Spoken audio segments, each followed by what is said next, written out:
স্বাধীনতা অর্জন করলেও সবাই তা রক্ষা করতে পারে না, যেমন নাউরু।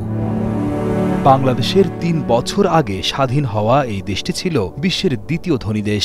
অথচ যোগ্য নেতৃত্ব, সরকারি কর্মকর্তাদের সীমাহীন দুর্নীতি ও অর্থ পাচার, রাষ্ট্রের টাকায় বিদেশে বিলাসবহুল জীবনযাপনের কারণে স্বাধীনতার মাত্র ২০ থেকে ৩০ বছরের ব্যবধানে পুরোপুরি দেউলিয়া ও ভাড়াটে রাষ্ট্রে পরিণত হয় দেশটি।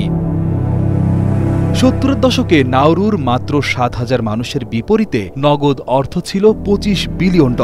বর্তমান বিনিময় হার হিসেবে যা দিয়ে নির্মাণ করা যেত অন্তত ২০টি পদ্মা সেতু। সঠিক পরিকল্পনা থাকলে এই অর্থ দিয়েই তারা চলতে পারত কয়েক শতাব্দী। অথচ নীতি নির্ধারকদের সীমাহীন বিলাসিতা, অর্থ পাচার ও লোভের কারণে তা সম্ভব হয়নি। নাউরু কর্তৃপক্ষ এমনভাবে অর্থ উড়িয়েছিল যেন তা কোনোদিনই শেষ হবার নয়। ভোগবিলাসে মেতেছিল তারা। কোনো উৎপাদন নয়, বিদেশ থেকে শুধুমাত্র খাবার আমদানি করার জন্যই তারা সে সময় মিলিয়ন মিলিয়ন ডলার খরচ করে কিনেছিল ৭টি বিমান। ৭০-এর দশকেই মাত্র ২১ বর্গ কিলোমিটারের এই দেশটিতে চলত কোটি টাকা দামের বিলাসবহুল সব গাড়ি। অথচ আজ সেসব গাড়ির তেল কেনার অর্থই নেই তাদের কাছে। রাস্তার ধারে মরিচা পড়ে নষ্ট হয়ে গেছে সব। ছোট্ট দ্বীপরাষ্ট্র হলেও ৭০-এর দশকে নাউরুতে ছিল ফসফেটের বিশাল ভাণ্ডার। লাখ লাখ বছর ধরে সামুদ্রিক পাখির বিষ্ঠা জমে তা পরিণত হয় সে সময়ের অত্যন্ত মূল্যবান ফসফেটে, যা স্বর্ণের খনি হয়ে ধরা দেয় নাউরুর কাছে। ১৯৬৮ সালে স্বাধীনতা অর্জনের পরপরই ফসফেট বিক্রি করে নাউরু বনে যায় বিশ্বের দ্বিতীয় ধনী রাষ্ট্র। আর তেল সমৃদ্ধ দেশ কুয়েত ছিল প্রথম।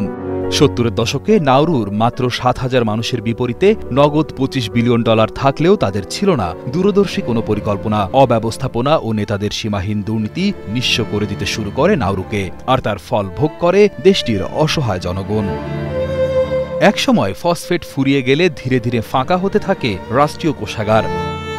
৭০-এর দশকের ধনী রাষ্ট্র ৯০-এর দশকেই পরিণত হয় দেউলিয়া রাষ্ট্রে। পথে বসতে বাধ্য হয় পুরো নাউরু জাতি।